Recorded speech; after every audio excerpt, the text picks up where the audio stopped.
Where? Hare Rama, Hare Rama. That's for something else.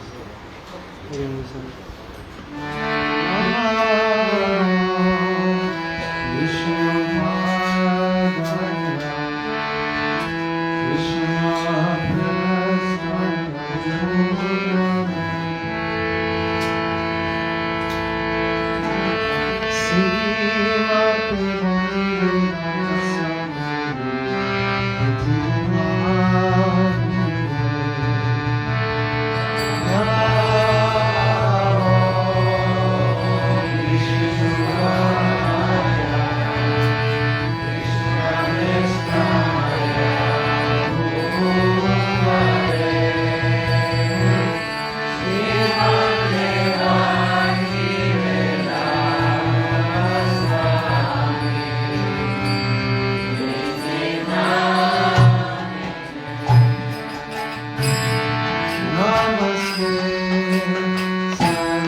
Krishna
Drashtakara Sutta Shishimada Savangers, Avoid Chadanar Ravinda Bhakti Vedanta Swami Srila Prabhupada Ki Jai Om Vishnuvad Paramahamsa Parivrajagacharya Ashtotera Sutta Shishimada Divine Grace Srila Bhakti Siddhanta Saraswati Goswami Maharaj Prabhupada Ki Jai Ananta Koti Vaisnava Vrinda Ki Jai Gandhi Biti founder Acharya Srila Prabhupada Ki Jai Nam Acharya Srila Haridas Thakur Ki Jai Prem Se Kaho Sri Krishna Chaitanya Prabhu Nityananda Shri Advaita Gadadhar Shri Vasari Gaur Bhakta Vrinda Ki Jai Shri Radha Krishna Gopal Govina Shyam Kund Radha Pandikiri Govardhan Ki Jai Shri Vrindavan Ki Jai Shri Mayapur Navaditam Ki Jai Rangamai Ki Jai Shri Manamai Ki Jai Bhakti Devi Ki Jai Kamsi Devi Ki Jai Shamabhir Bhakta Ki Jai Nittai Gopamanande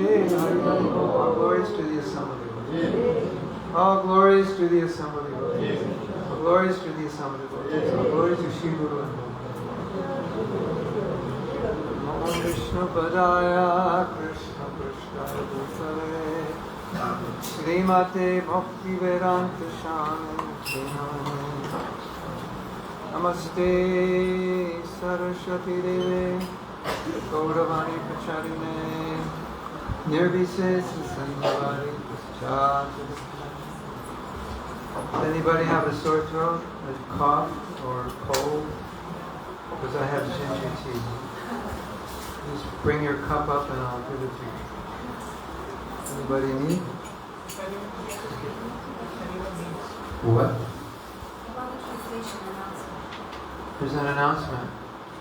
Если вам нужно перевод на русский язык, 90-я волна, либо подходите сюда, пожалуйста. Ближе садитесь. Спасибо. And also, Maharaj, Yeah. is it possible to turn a little bit the You can turn it any way you want. Thank you. Which way do you want it?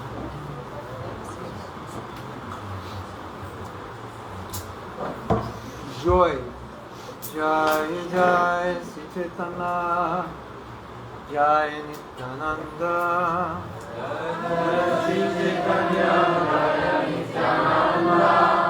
Jai Advaita Chandra Jai Gaura Bhakta Vrinda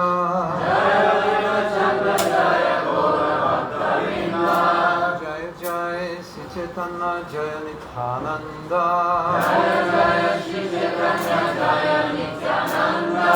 Jai Advaita Chandra Jai Gaura Bhakta Vrinda Jai Jai Sri Chaitanya Jai Nityananda Jai Advaita Chandra Jai Gaura Bhakta Vrinda Jai Jai Sri Chaitanya Jai Nityananda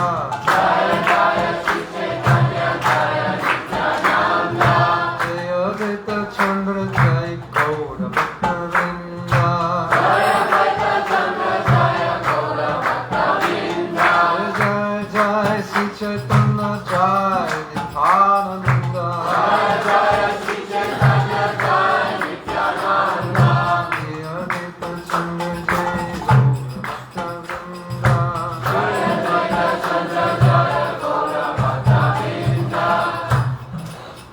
Hare Krishna.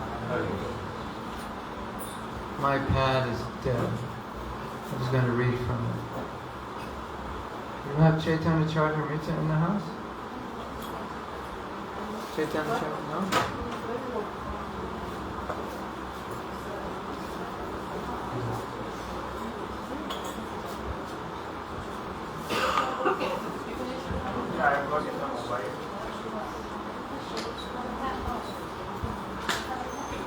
Well, I can speak a few things about Mahaprabhu. Maybe we'll find something to read.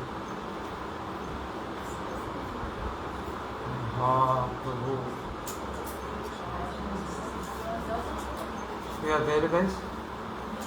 It's small though. Who's got the biggest phone with database on it? For example.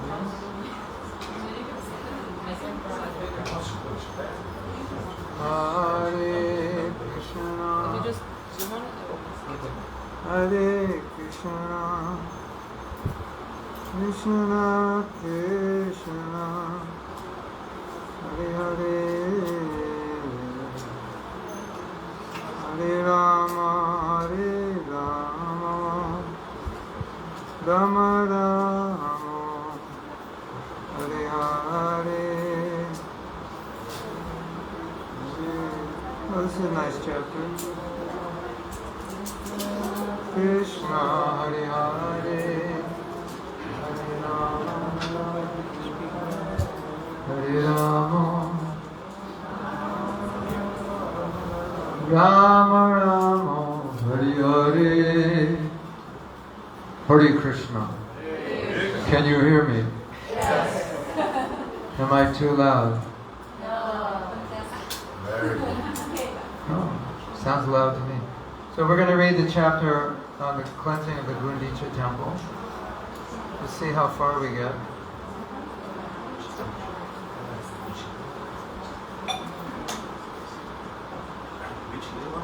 This is Madhya Lila chapter 12.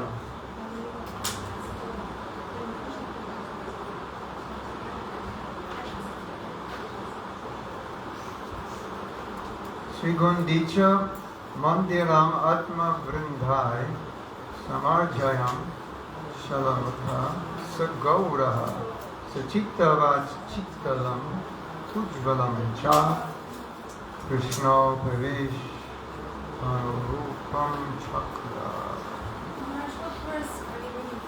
First, I'm just reading through it. Translation. Sri Chaitanya Mahaprabhu washed and cleansed the Gundicha temple with his devotees and associates. In this way, he made it as cool and bright as his own heart. And thus he made the temple a befitting place for Lord Sri Krishna to sit. Krishna.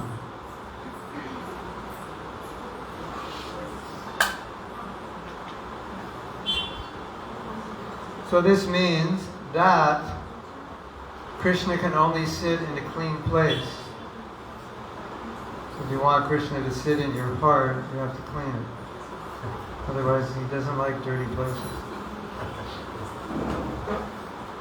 And I find it so funny how devotees, they always complain about Krishna. He doesn't give me mercy. He doesn't show up in my life. I said, clean. He doesn't go to dirty places. Clean it, he'll show up. It's like blaming Krishna. He doesn't like me? No, he doesn't like dirty places. So just clean your heart and he'll show up.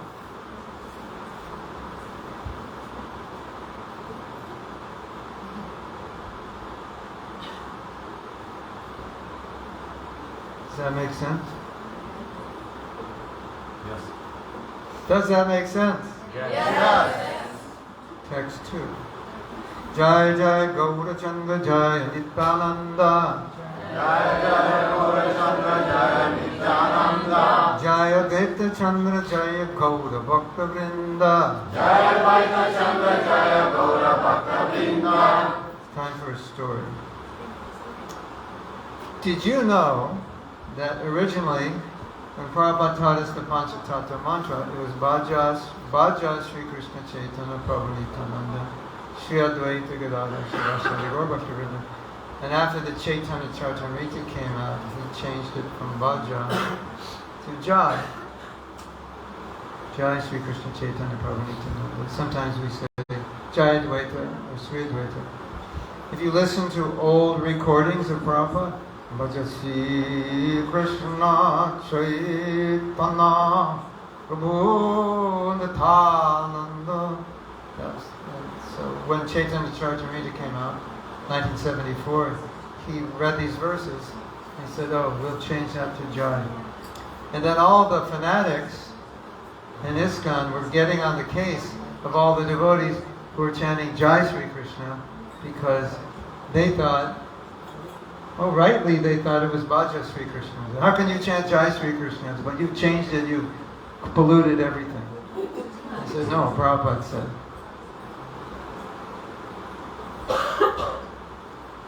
Hare Krishna. Raise your hand if you're a fanatic.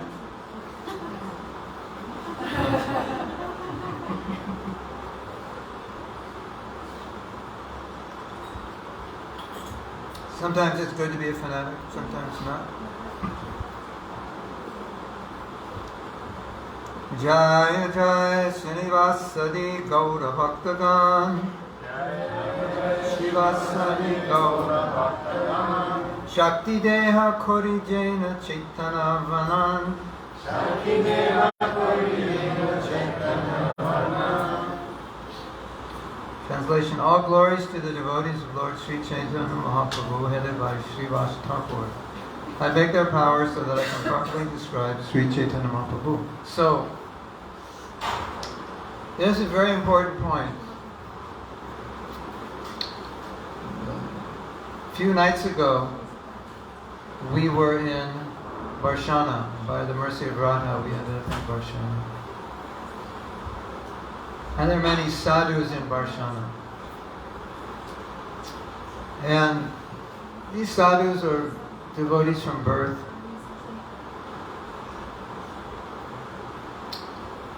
And some of them are chanting like 12 hours a day, that's just normal. Some of them doing Govardhan Parikram once, twice, 3 times a day. And the more advanced sadhus, the one thing you'll notice about them is they're very, very humble.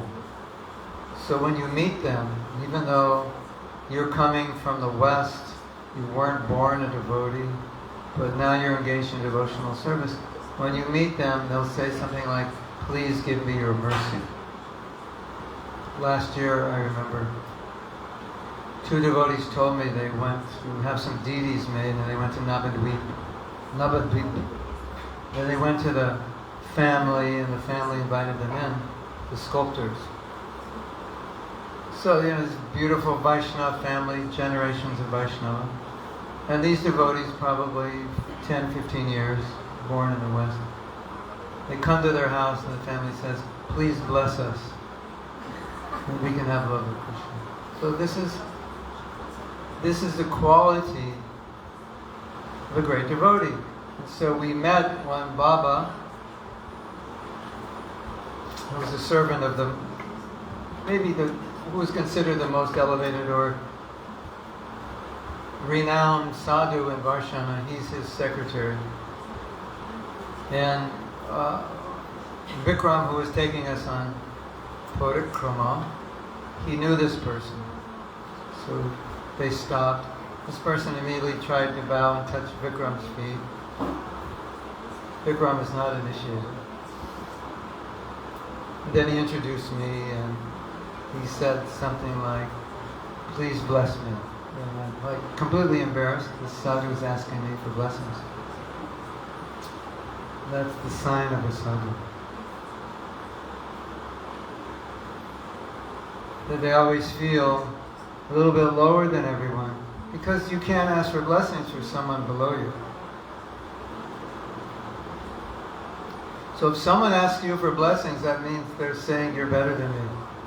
Because blessings come from above down. Mercy comes from above down. So when you're lower, you ask for mercy. And when you're higher, you give it. So if I say to you, blessings, Ashirwad, take a picture of me.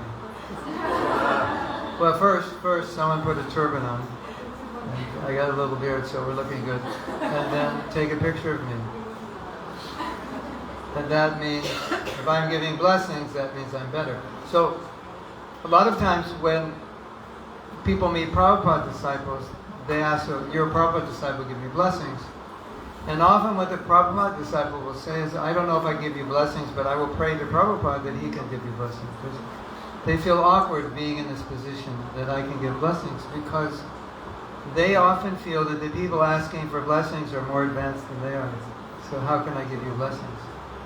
And those people are thinking, you're a disciple of Prabhupada, so you must have so much mercy. But we're thinking, whatever mercy I have came from Prabhupada, so I might as well ask him, to just give it to you directly, right? I could give you a donation, go to the bank, they have more money. Just get it direct. So that's the humility of a Vaishnava. And so this is what Krishnadas Kaviraj is doing in this verse, he's asking for the mercy of the Vaishnavas because he's writing Chaitanya Charitamrita and he feels unqualified to write it. So he's asking for mercy. If the Vaishnavas bless me, then I can do something. Now, in America, most of the West, maybe of the whole world, there's a lot of people who are very confident. Let's say, can you write Chaitanya Charitamrita? Oh yeah, I can do that. Yeah, no problem. You know, how much are you going to pay me? Yeah, I'm a good writer. I'm a historian. I'm a professor. Yeah, I can write it. Yeah, I'm good. So that's the complete opposite attitude. And the attitude of a devotee is, only by the mercy of the Vaishnavas can I do something, can I be successful. So see, this is something, I'll tell you a story. This is something we should learn when we're in India. When you're in India, keep your eyes open, because you will see bhakti in so many places. One story, there's two stories I can think of off the top of my head. When devotees came to India, they didn't know much. So sometimes when people would do something, Prabhupada would say, you see what he did? You do that. Because we don't know anything.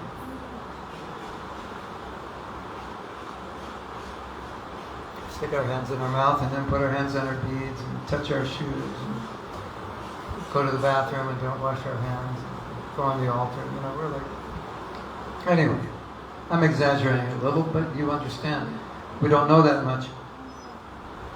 So some Charnamrita or some Mahaprasadam was given to some Indian men.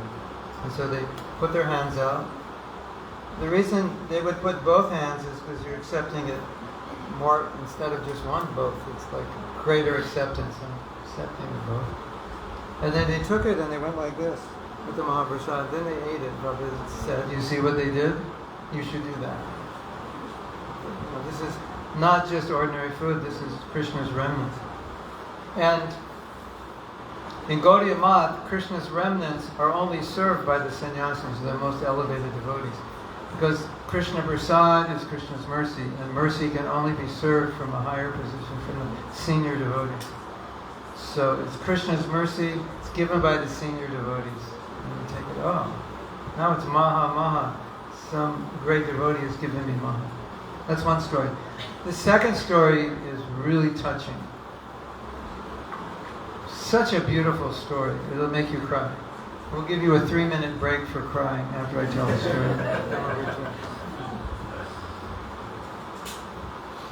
Sometimes I say this story will make you cry, and I cry before I finish the story. So, okay, Mahatma, don't cry, be strong.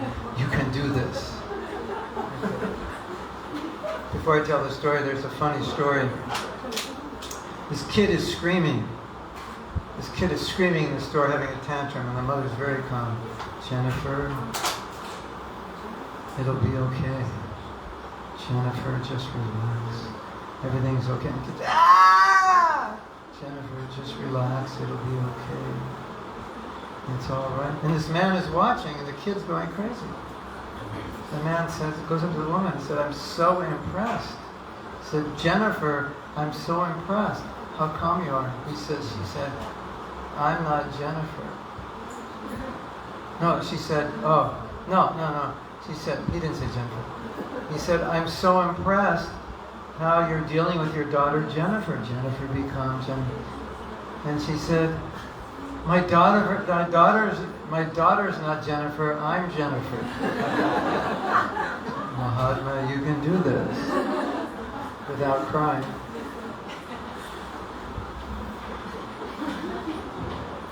But it's good, sometimes it's good to do that.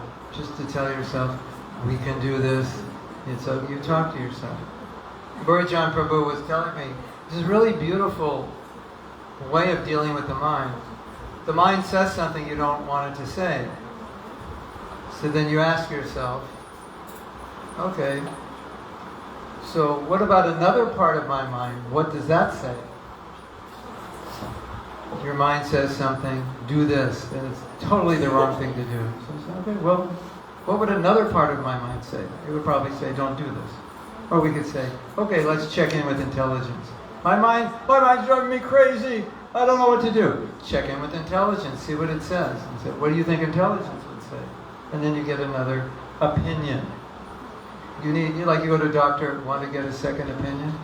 Your mind's going crazy? Get a second opinion.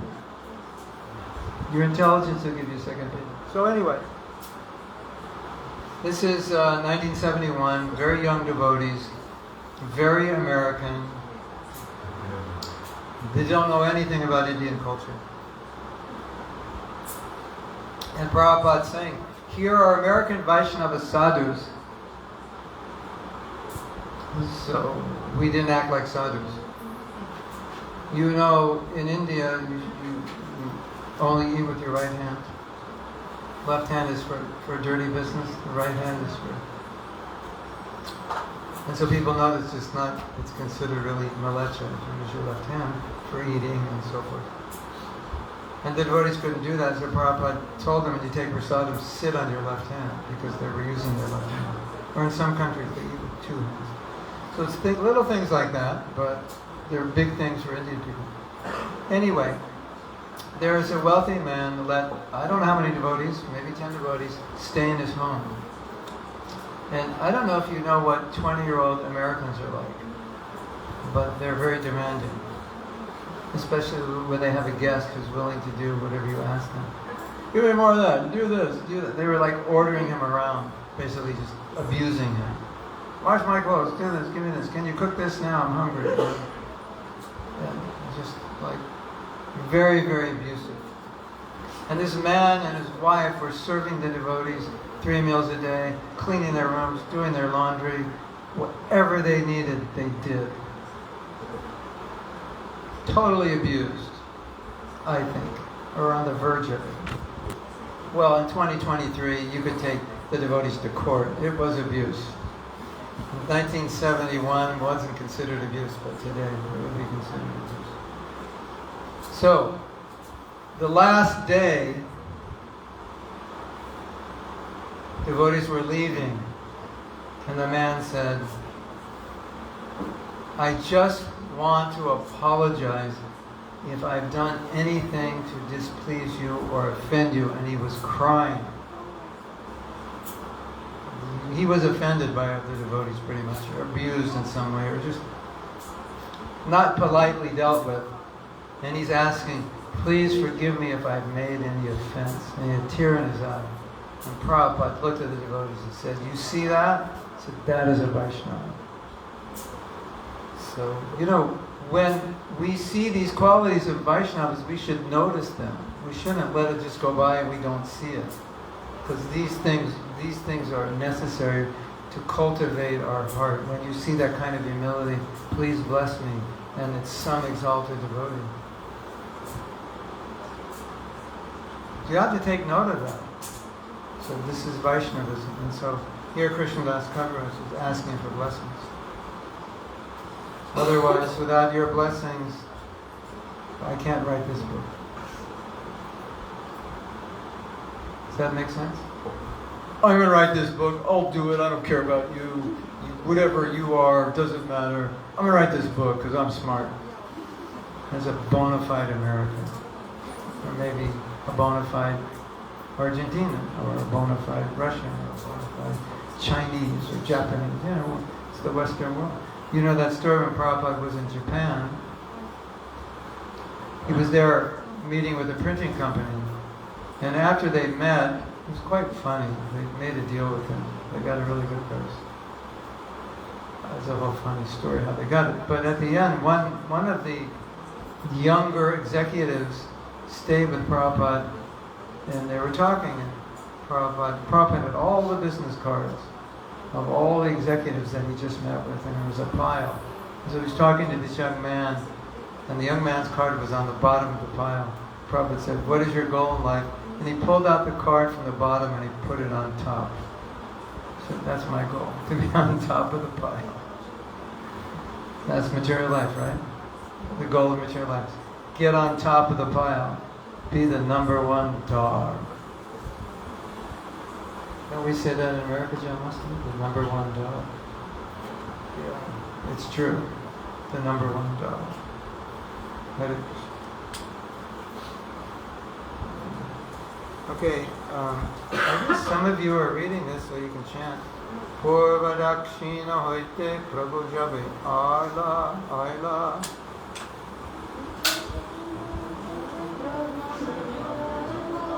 Tanna Mirite Gajapati Utkanti Tahoila.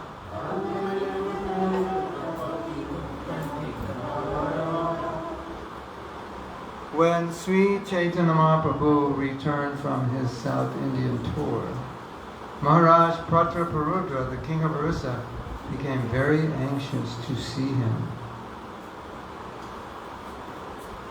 Should we do the Bengali or should we skip it? Raise your hand if you want Bengali. Unanimous opinion. Only Shama. Sham, you want to chant Bengali? You want to come up here? You know Bengali? Only little. You have it on your phone? Alpo Bengali. Bangla jani na. Alpo. That is text number 5.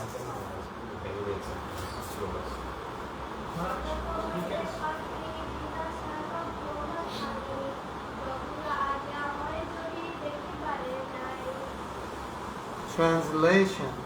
The king sent a letter from his capital, Cuttack, to Sarvabhauma Bhattacharya, entreating him to obtain the Lord's permission so that he could go and see him. Text 6.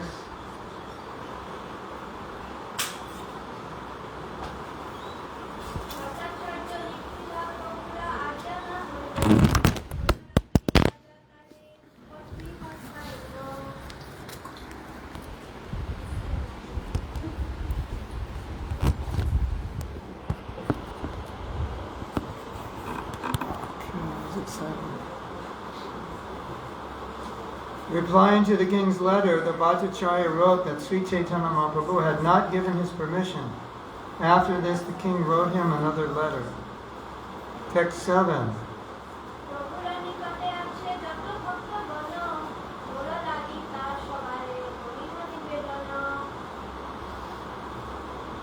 In this letter, the king requested Sarvabhauma Bhattacharya, please appeal to all the devotees associated with Sri Chaitanya Mahaprabhu and submit this petition to them on my behalf.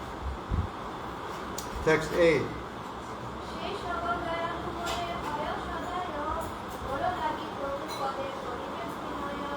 If all the devotees associated with the Lord are favorably disposed toward me, they can submit my petition at the lotus feet of the Lord. Text 9.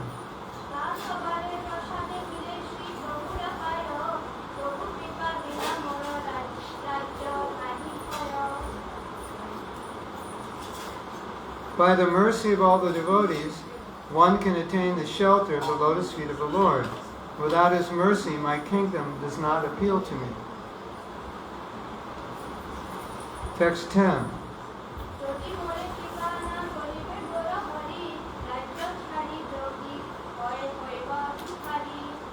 If Gaura Hari, Lord Chaitanya Mahaprabhu, will not show mercy to me, I shall give up my kingdom, become a mendicant, and beg from door to door. Text 11.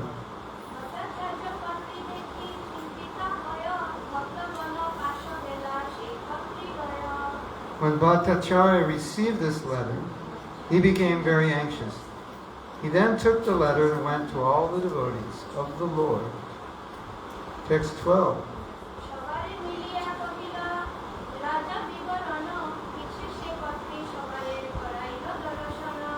Sarvabhauma Bhattacharya met with all the devotees and described the king's wishes.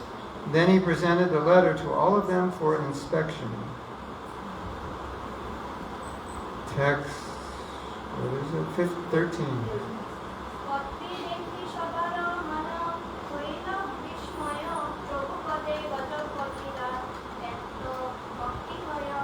Upon reading the letter, everyone was astonished to see that King Prataparudra had so much devotion for the lotus feet of Sri Chaitanya Mahaprabhu. Text 14.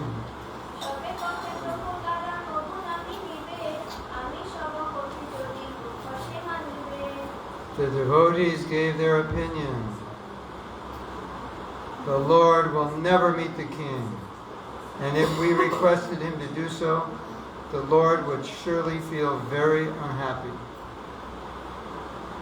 So, some of you who don't know this story are probably wondering, if the king has so much devotion, why is Mahaprabhu not letting him see him?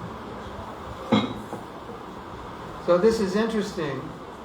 Some of you who are at the retreat heard a story, and I'm going to repeat the story, because a lot of you weren't at the retreat. This is a story Burijan Prabhu told.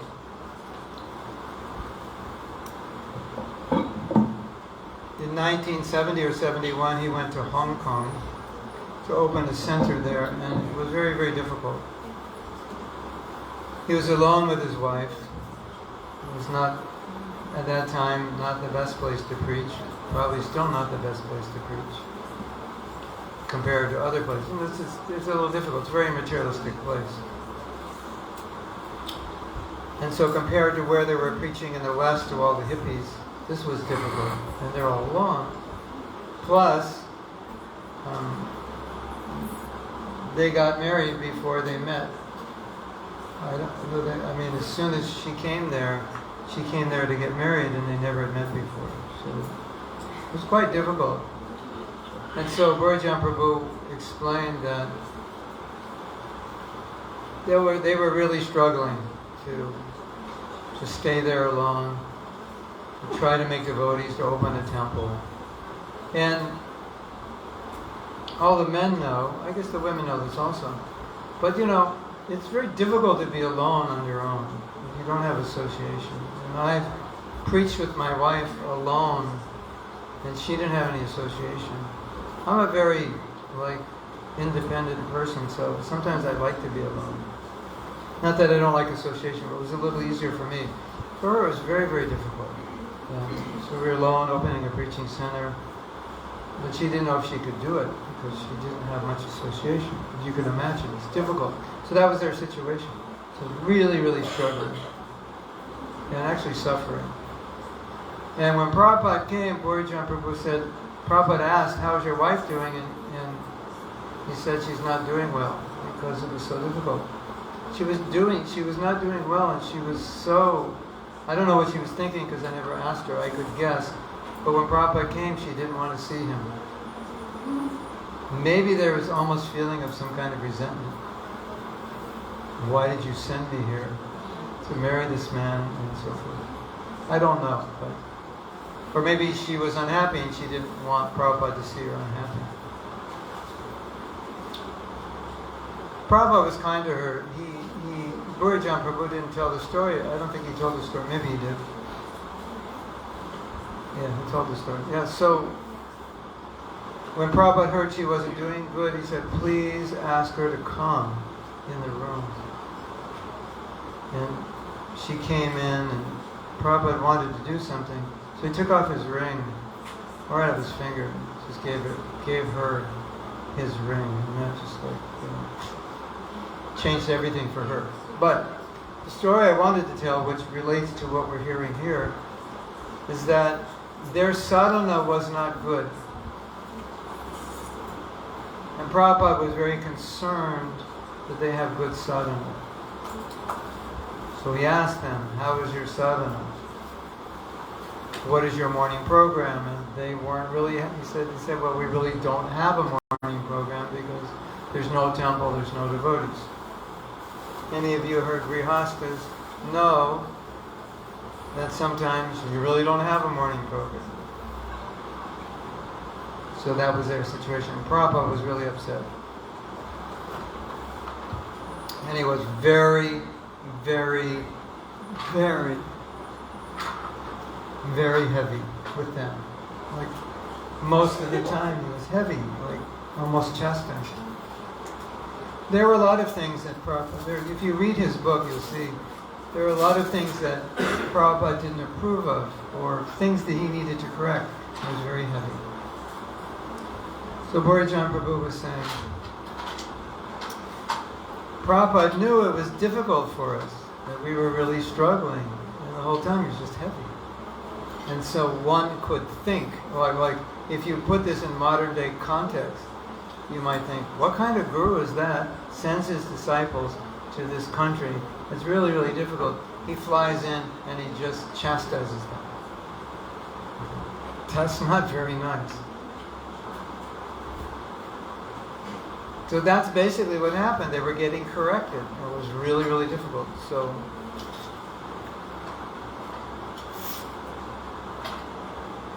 one time Prabhupada was with some devotees and there was a tear coming down his eye.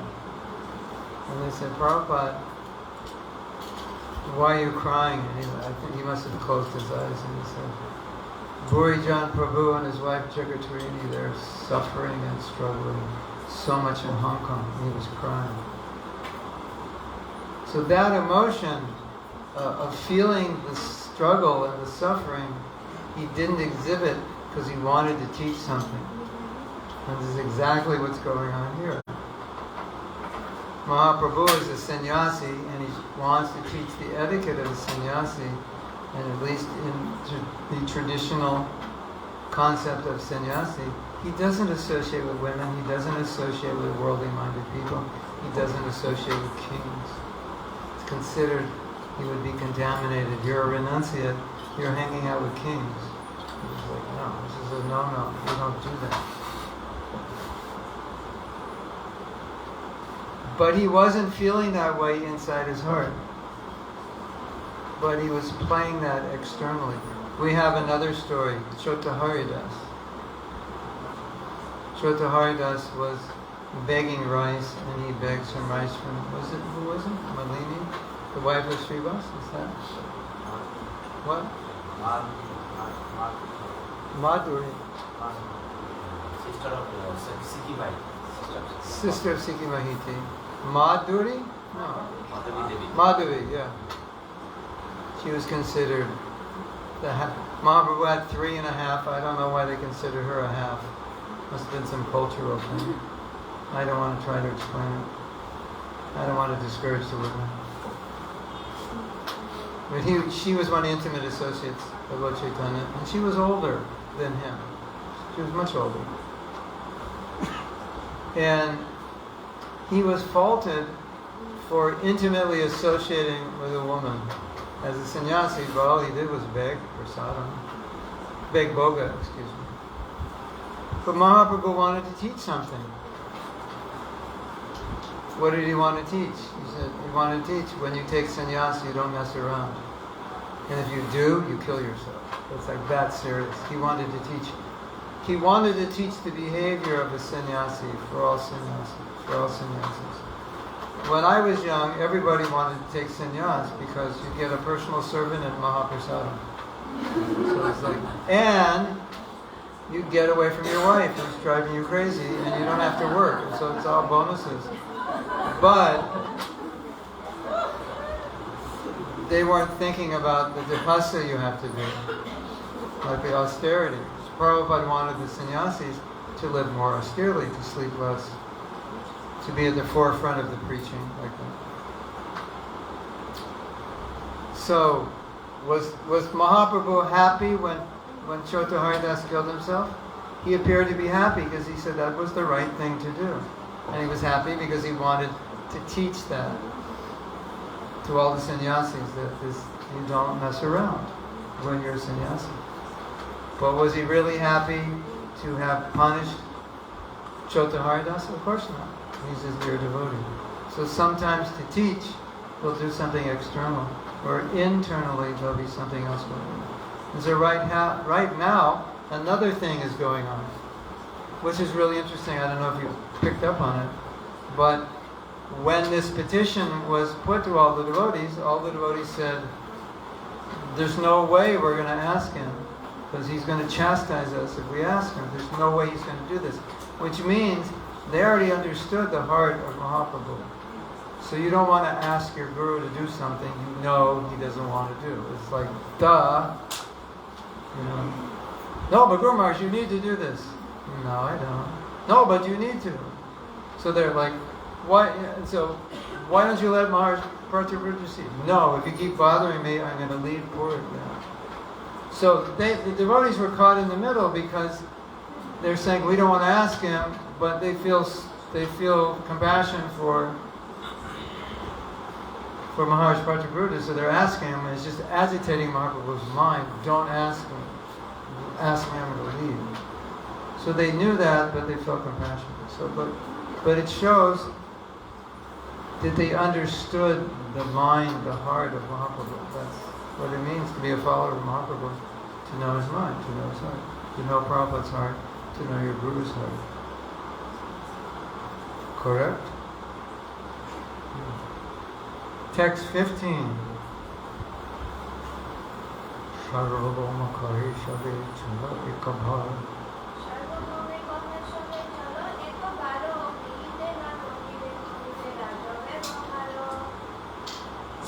Bhattacharya said, we shall go once again to the Lord, but we shall not request him to meet the king. Rather, we shall simply describe the good behavior of the king. So, but as we read on, as I remember, Mahaprabhu knew that by describing the good behavior of the king, they were trying to convince him to see him, and he got very upset. But anyway, this was a strategy.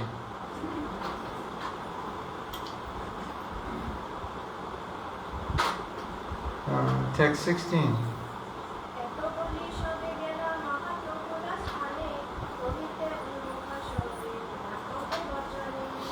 Having thus reached a decision, they all went to the place of Sri Chaitanya Mahaprabhu.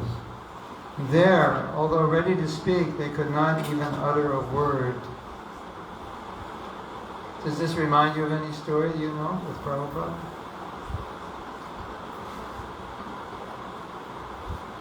When Prabhupada was leaving, the devotees were going crazy. And they, what can you say? Your spiritual master says, I'm going. Then he says, I want to go to Govardhan. And he would have died within a half hour in a bullock cart. So it took a while before they said anything. They were afraid to say anything. Text 17.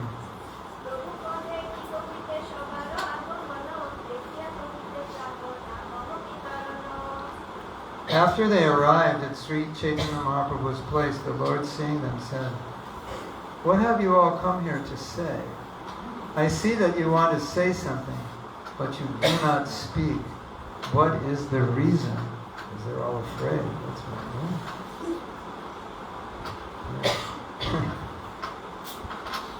That would make quite a nice scene for a movie, wouldn't it? They finally come, and they're looking at Mahaprabhu, he's looking at them, he understands they want to say something, but they're looking at one another. Nobody can say it, because they're afraid they will offend him. Text 18.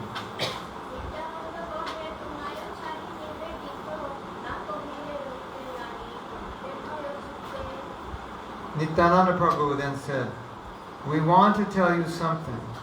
Although we cannot stay without speaking, we're still very much afraid to speak. Text 19.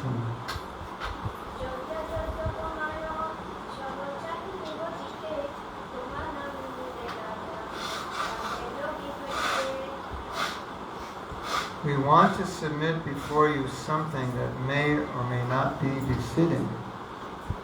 The matter is this. Unless he sees you, the king of Orissa will become a mendicant. Text 20.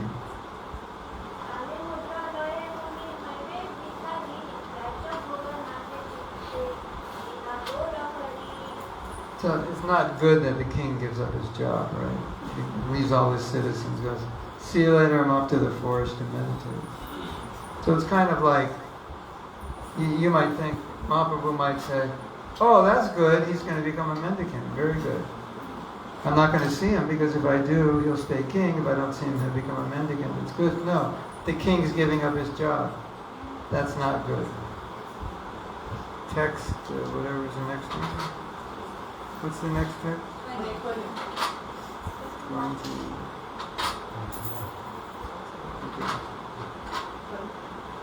Okay, go ahead.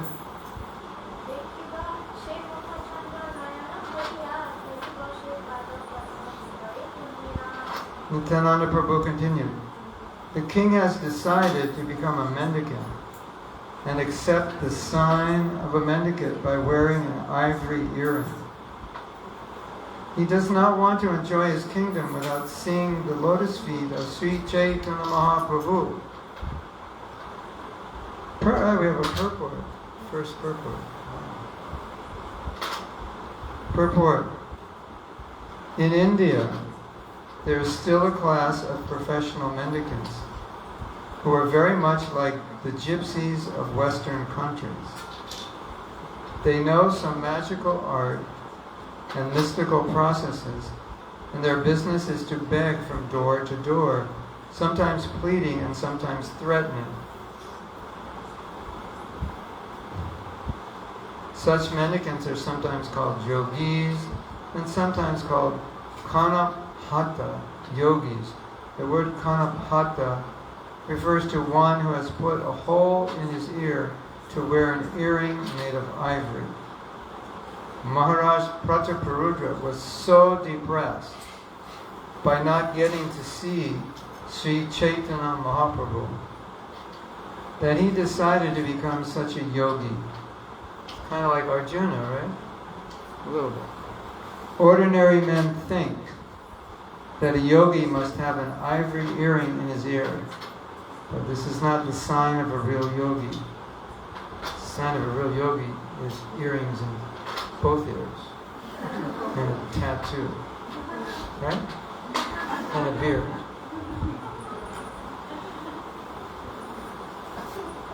At least it seems that way by looking at yoga magazines. Maharaj Prataparudra also thought that to become a mendicant yogi, one must wear such an earring. Text 21.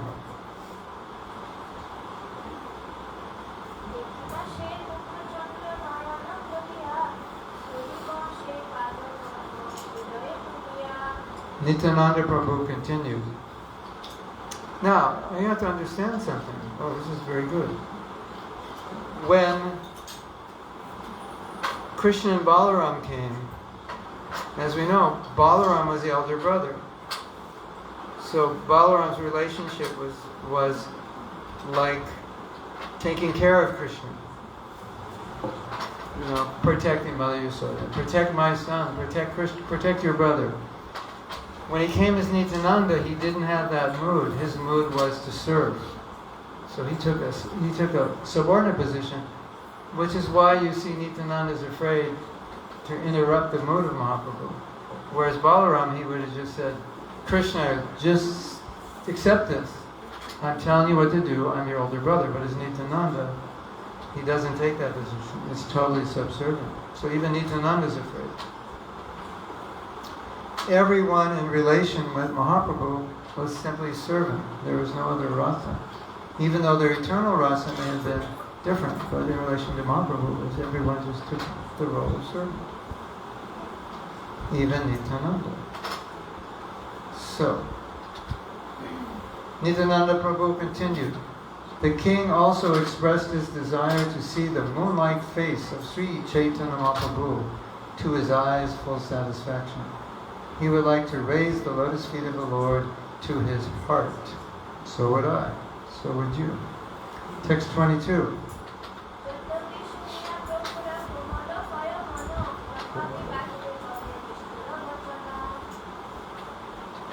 Hearing all these statements, Sri Chaitanya Mahaprabhu's mind was certainly softened.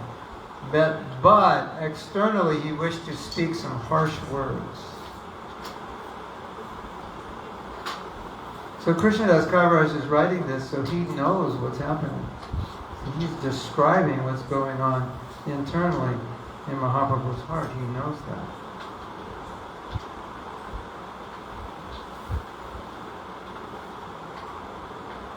Text 23.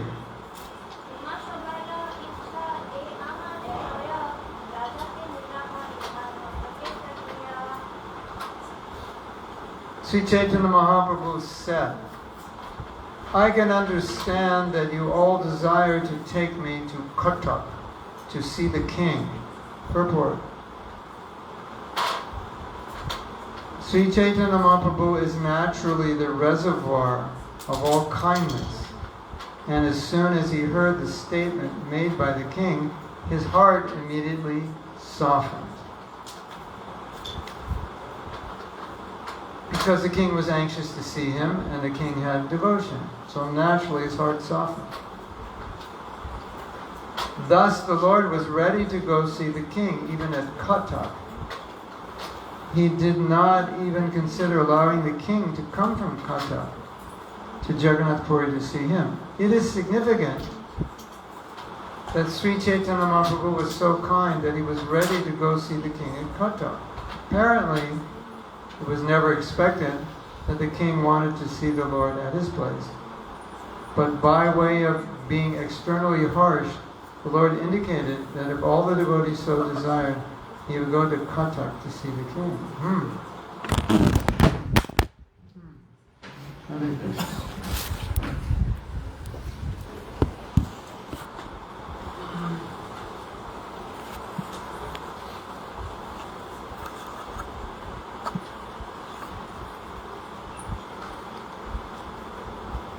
So what do we see here?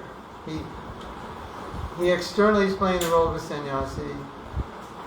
Don't want to go to see the king, but what's going on simultaneously is he's showing that whatever the devotees want, he'll do.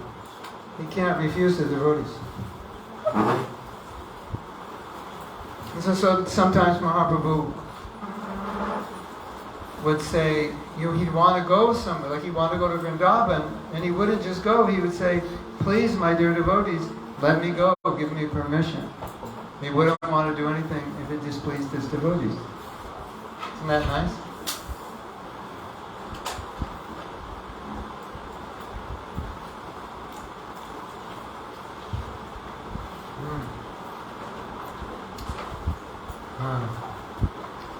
Let's see a few more verses. Let's see what happens.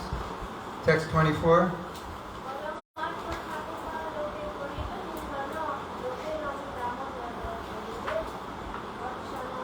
So now he's beginning to give his answers of why he's not going to go, even though inside he's already gone. Sri Chaitanya Mahaprabhu continued, what to speak of spiritual advancement? All the people will blaspheme me. In other words, I'm going to get contaminated by seeing the king. And then worse, or in addition, everybody's going to criticize me. And what to speak of all people, Damodar would chastise me. I think that means Sri Damodar, right? He would chastise me. So Mahaprabhu's making this show. He doesn't want to go. But it's all, well, let's go. We're going to read. A lot of you know the story. So Mahaprabhu, he wants to teach something, and we'll read this probably tomorrow. He wants to teach a lesson, so one of the ways he's teaching the lesson is by saying, no, no, no, I won't see him. And then, during Rath Yatra, Maharaj Pratapuruja was sweeping the street, which is kind of a humbling activity for anybody, what to speak of the king, right? They say, sweep the street. Why are you asking me to sweep the street? Just get somebody street sweeper. So it's a pretty lowly job. And so the king is doing basically the lowest, one of the lowest, if not the lowest, jobs. And when Mahaprabhu saw that humility, Mahaprabhu's heart melts when he sees the humility of his devotee. And it was at that time he decided he would give darshan to the king, because his heart melted by that humility. So that just comes around full circle from where we started. So we'll get to that tomorrow, but we can stop here and see if you have any questions or comments. Sri Chaitanya Mahaprabhu ki jai. Yes, Nadia Mani. Question. So how can we understand the heart and the mind of the spiritual master? Well, stuff not понять сердце. Because we are talking about that here, that the devotees were able Yeah. to understand the heart of his heart, and that's why it's one. How do you understand the heart and mind of the spiritual master? Sometimes it's obvious. He tells you. So your question might be, why can't I understand when he tells me that what he tells me is what he means? So that's for another lecture. Or that's a question you can ask yourself. I can say a few things about this. If it's really beautiful to read two books, Prabhupada's biography and Bhaktisiddhanta's biography, because then you can see this connection of what Prabhupada is doing that Bhaktisiddhanta did, how he learned that. So many things we take for granted in ISKCON were actually Prabhupada getting it from his guru, noticing this was important to his guru, this is what his guru wanted, and he just adopted it. And you might say, and you could say, that Prabhupada was very fanatical about book distribution. Fanatical in the sense of just very focused. This is the most important thing, we should focus on this. Do you think Prabhupada was born a fanatical book distributor? Like he came out of the womb, books. Distribute books, distribute. The first words were distribute books, distribute books, distribute. When he's 2 years old, give me some books, I'm going on Sankirtan. No. It was because his spiritual master said, if you ever get money, print books, and I would be prepared to sell all the marble in the temple. And turn that into books, it's more important. So Prabhupada said, I noted this. My Guru Maharaj said this, I noted this. So it's like, sometimes your Guru Maharaj says something and you don't note it. Which is he says something like, oh, whatever. Where's the pizza? Your mind is somewhere else. Right? It's like, oh, yeah, he wants that, but for me that's impossible, so I'm not going to think of it. But you see in Prabhupada's life, he noticed things. Like he obviously took Bhaktisiddhanta's order seriously to preach in the West. And he took it so seriously that he was asking his godbrothers, begging his godbrothers, come to the West. This is what we're supposed to do. This is what our Guru Maharaj wants. So he really tuned in to the heart of his spiritual master, and that's what we need to do. So if you just pay attention, you know what your Guru wants. It's not like rocket science, or you don't need to be Sherlock Holmes to figure it out. It's kind of like in front of you. But sometimes we don't see what's in front of us. That's the problem. Because we're too concerned about how we feel and what we want and what we like. So, being a disciple is really difficult because you have to put someone else's desires before yours. And you may not feel, I did book distribution for years. And I was much happier just going to a college campus talking to students. I could talk all day. I could go door to door all day and talk all day. But it just gives someone a book and get some money in like 30 seconds a minute. It was difficult. It wasn't something I liked to do. I mean, it was ecstatic at the same time. But due to my nature, I was more on cultivating relationships and giving classes. But we knew how dear it was to Prabhupada, so we did it. So the disciple has to think, well, what's dear to my spiritual master? What does he want? And a lot of times, some of you don't know this, a lot of times devotees would two things would happen. Prabhupada would have a desire, but nobody could figure it out because we couldn't put all the dots together because we were too young. And he'd have to say, we need a center in Mayapur. Like, if you notice, Gaudiya Math has temples in every dham. So that's a tradition, Your organization, every holy place has a temple. So we didn't know that, but now we know that. So we can understand, okay, this is what we do. So sometimes Prabhupada had to tell us. But sometimes if you add everything up and see what Prabhupada's preaching, and then you start to understand, oh, this is what he wants. This is the direction he's going. He gave an indication. And so the disciple does that. So to be a disciple means the person you're serving, that comes before what you want. That, I mean, ideally as a disciple. So that's why I joke when people want to become my disciple. I go, are you sure? Like you want to do what I want and not what you want? It's like you want to. That's how you want to live. You know, what if I tell you to do something you don't want to do? You don't like it. It makes you feel weird or frightened. You know? Is that how you want to live? And they say, yes. And I go, I don't believe you. But we'll find out. But that's what it means to be a disciple. In the ideal sense. Of course, we don't expect like massive surrender immediately. But that's what a disciple tries to do. What is it my guru wants? And they see the guru struggling. Like, do you know that when Prabhupada was trying to build the Vrindavan temple, he couldn't get the money. He's trying to get the money from his disciples and he couldn't get it because they were spending the money on their temples and other projects. And he was telling a disciple, he says, I can't get the money to build this temple. And one disciple said, I'll get all the money you need.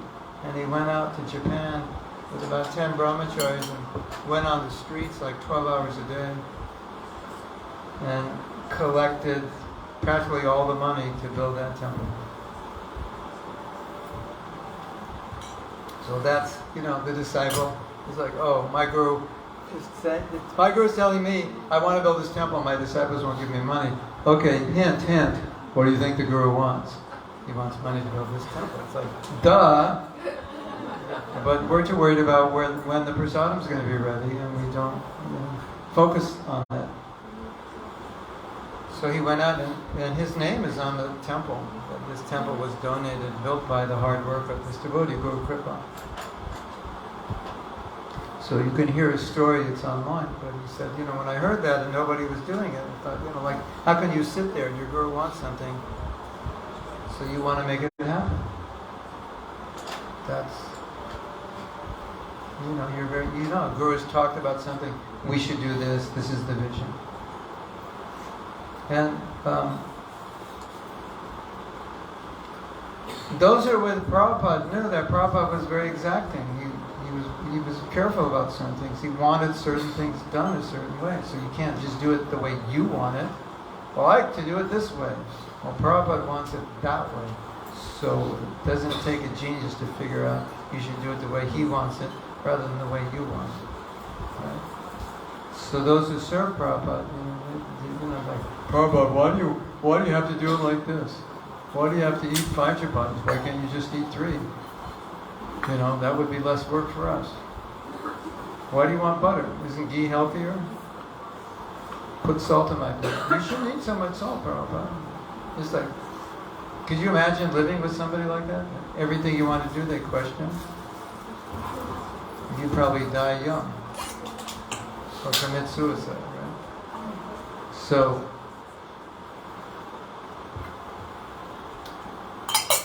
they haven't attacked you. They just look like it.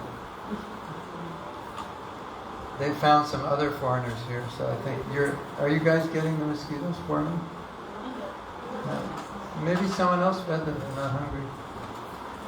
I mean, they're only that small, how much blood can they suck without getting full? I don't know.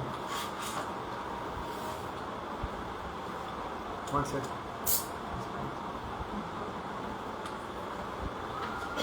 So, a good disciple always, they'll analyze their spiritual master, they'll see what he's saying, what he's thinking, what he wants, and then they'll accommodate it. I mean, most disciples are not personally serving the guru. Personally serving is harder because it's not just what he wants, it's what he wants right now, personally at every moment.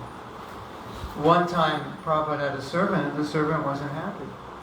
Prabhupada didn't like being around him because he's always had this face. So, if you're serving someone and you're not happy, don't serve them. Because the guru doesn't want to be served by depressed people. So Prabhupada told that devotee, I don't want to see your depressed face. Go lock yourself in a closet. I don't want to see it.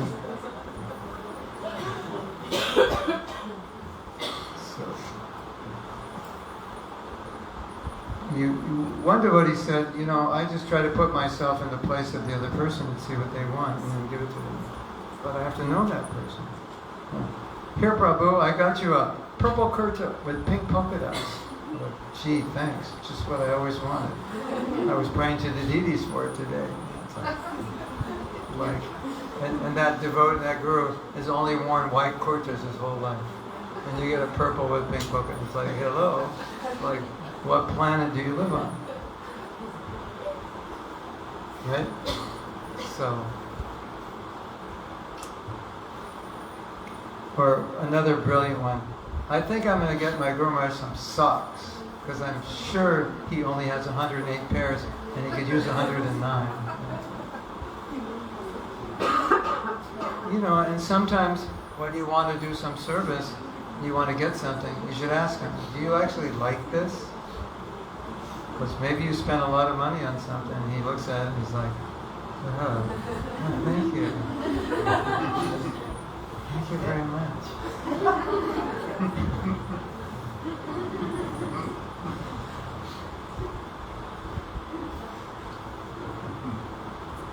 Okay. Subhadra has a question.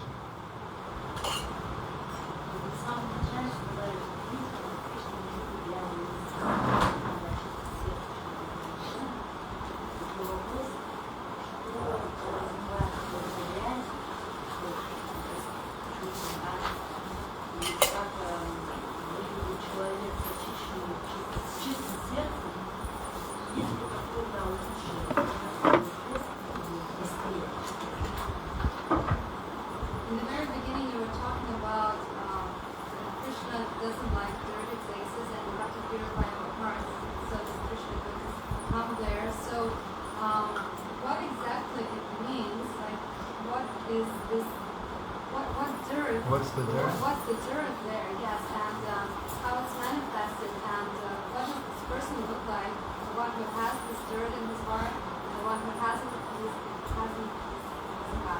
dirt in his heart. And is there any fast way how we can purify our hearts?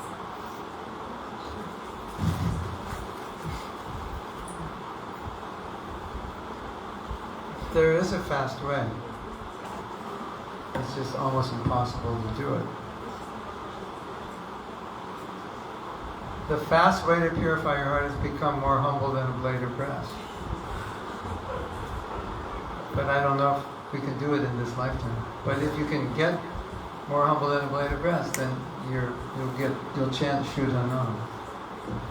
So the lust, the greed, the anger, the envy, those things.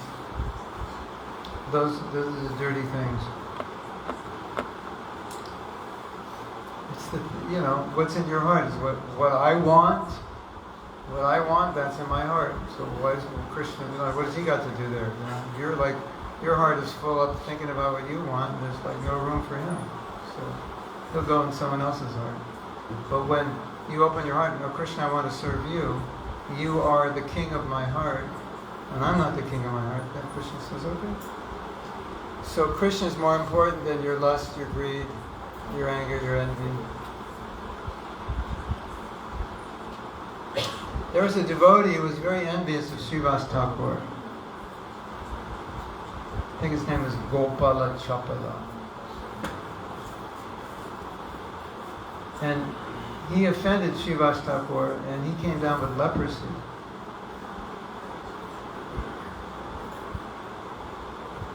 So he begged Mahaprabhu's mercy to cure him. And Mahaprabhu said, no, you've offended Srivas Thakur. And then he said something very beautiful. He said, Gopal, your heart is the most sacred place. How have you allowed this contamination to come inside your heart? The place that is meant to be kept like a hospital room. You've left all these germs come in the hospital. This is meant to be completely clean. I don't know if they do this anymore, but when I was doing deity worship, I wasn't a full-time Pujari, but we're in a small temple, so everybody did deity worship. So we would wake up in the morning and wash the altar, wash the floor. then wake the deities up. Then we do arti, and then we wash the altar and wash the floor. And then we dress the deities and we wash the altar and sweep and wash the floor. Like all day we're washing the altar, sweeping, washing the floor. Because Krishna stays there.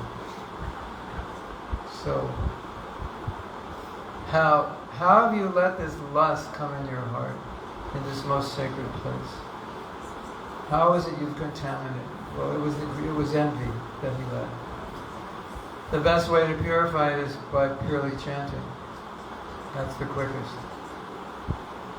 But for your chanting to be pure, you need to be humble. And you need to serve the devotees. And you need to stop criticizing the devotees. And you need to read the Bhagavatam. And you need only to take prasadam, and you need to get sadhusanga. And then your chanting can be pure. So what's the word? Not holistic. There's another word. Anyway, it's holistic. It's not just one thing.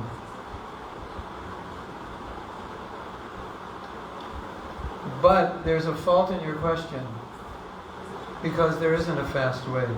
And the fast way means we're impatient. And the fast way means we want to make it easy. I have a question. Is there like some way I could go to sleep tonight and just wake up completely Krishna conscious tomorrow morning? Does anybody know? Have you read any Shastra? Because if I could do that, that would be really good. So we don't want to ask questions like that. And those, inherent within like what's a fast way is like what's an easy way. Because if it's fast, it must be easy. And Krishna doesn't necessarily want to make it easy because that's not so good for us.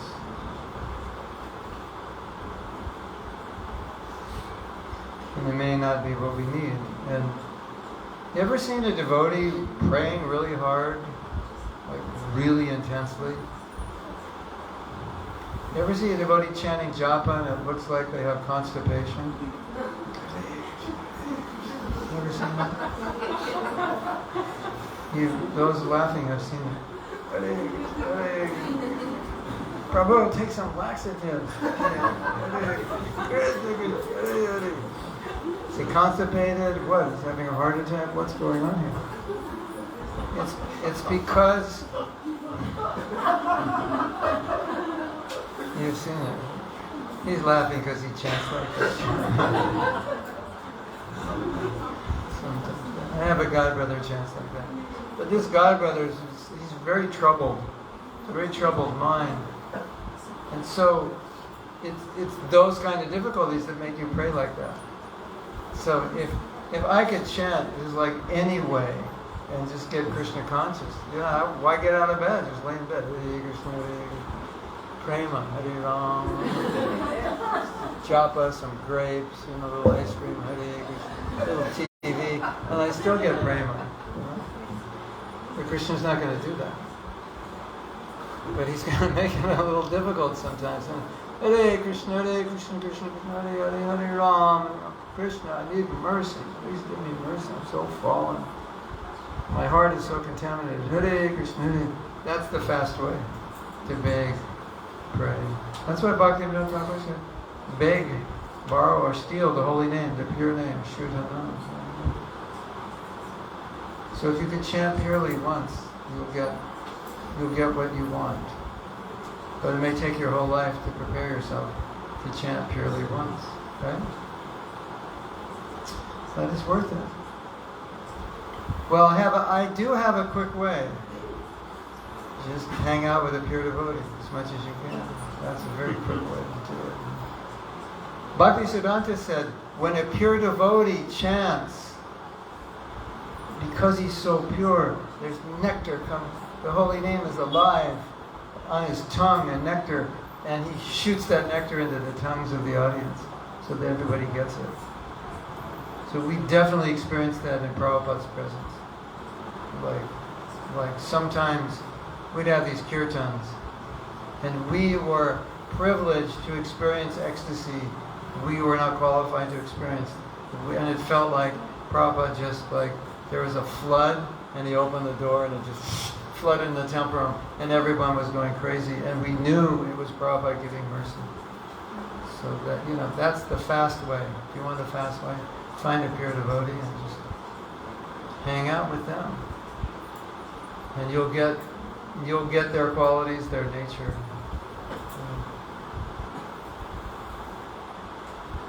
Hare Krishna. And so this is important because Prabhupada talks about this in his books. Association of pure devotee is so important that in his books Prabhupada said we should all become pure devotees to give our association to other people. Because there's nothing that can help people more than association with a pure devotee. So if I become a pure devotee, you become a pure devotee, that's the best thing we can do for the world. Because then they get our association and that will help them very quickly in advance. You can give an amazing lecture, but being a pure devotee is more powerful than your lecture. Because if you're a pure devotee, you just show up. And it's like, people start surrendering just when you show up. You don't have to say anything. That's what a pure devotee does. Prabhupada said, a pure devotee can make disciples just by smiling. Because his smile is emanating prema. So it just sits down, so you see him, it's like, he's my guru. So many devotees said, when I saw Prabhupada, I knew he's my guru. They didn't even hear him say anything. It was just like, it's obvious.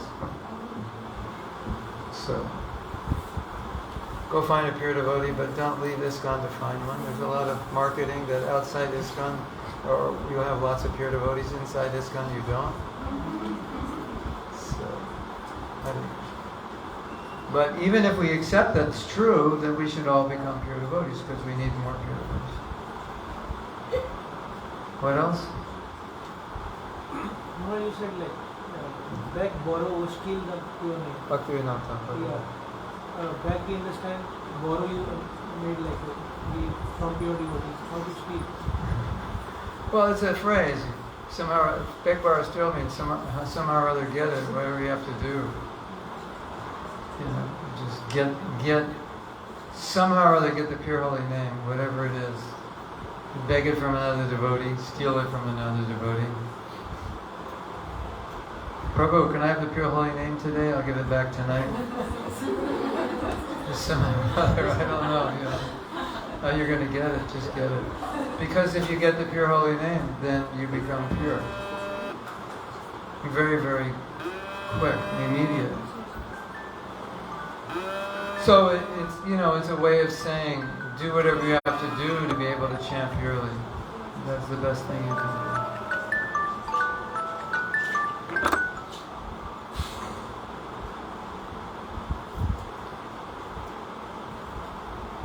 If you want a preaching strategy, I can think of no better preaching strategy than becoming a pure devotee. Because Prabhupada said, one pure devotee can deliver the whole planet. One pure devotee, the whole planet can become Krishna conscious. Wow, it's amazing. You see those pictures, Prabhupada Rath Yatra, some kirtans, and everybody's jumping off the ground. That's just because Prabhupada went like that, that's all. And then it happened. So there were like 300 of us or 500. There could have been 5 million. It would have happened.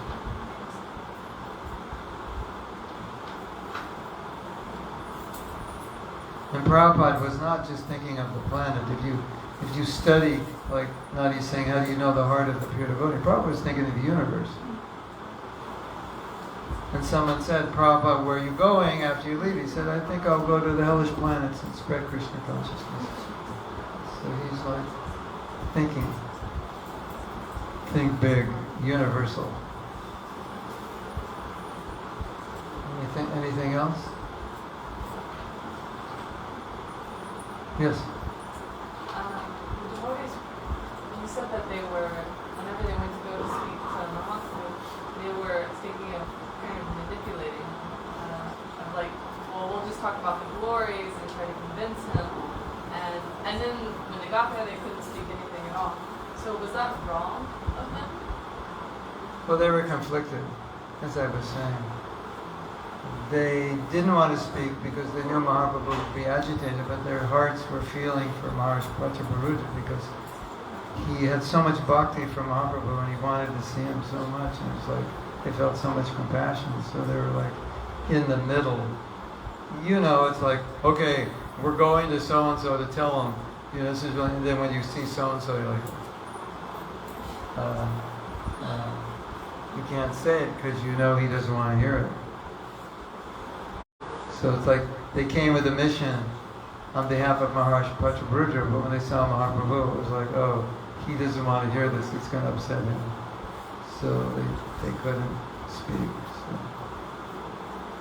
So. Is it wrong to trick your spiritual master? I have a story. Would you like to hear a story? Yes. I have an important question. Raise your hand if you're not awake. Okay, on the count of 3, please wake up. 1, 2, 3. This is such a funny story, but it's kind of amazing. I have to explain the Los Angeles temple. So imagine this is the temple room.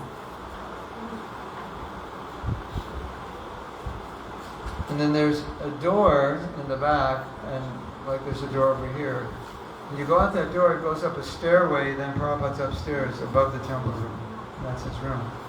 So what Prabhupada would do is he had slippers outside his door, so when he would come down to walk in the temple room, he would put on his slippers. And he would leave them at the bottom and go in the temple room, come back in, put them on, and then go up and leave them. So one devotee said, I've got a plan to get Prabhupada's slippers. He said, how are you going to do that? He said, well, did you see every day Prabhupada leaves his slippers? So I got the model number and the size. So what I'm going to do is, when he goes down, I'm going to take his slippers, hide them, put my slippers, he'll walk in them, he'll leave them at the door, and then put his slippers back, and I'll have slippers that Prabhupada walked in. Which is kind of rare to get slippers Prabhupada walks in, right? This is a true story. Some of you won't believe this. So,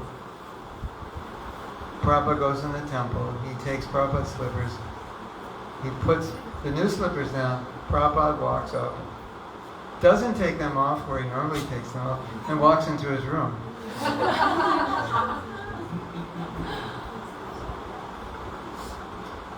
And then later he sends a servant to call for this devotee. The devotee comes in and Prabhupada says, I would like to thank you for the new slippers you just given me.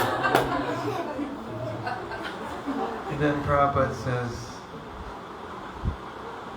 do not try to play tricks on the spiritual master. And then Prabhupada says, would you like your slippers back now? So, after that happened, see, this devotee told a friend, and so the friend wanted to do it also, so he could get it. So he asked him, after he did it, his friend said, so how did it go? Because I want to do this. He said, don't do it. Don't do this. So, you want to be straight with the spiritual master. You don't want to try to trick him. Generally. There may be some exception for some beneficial reason.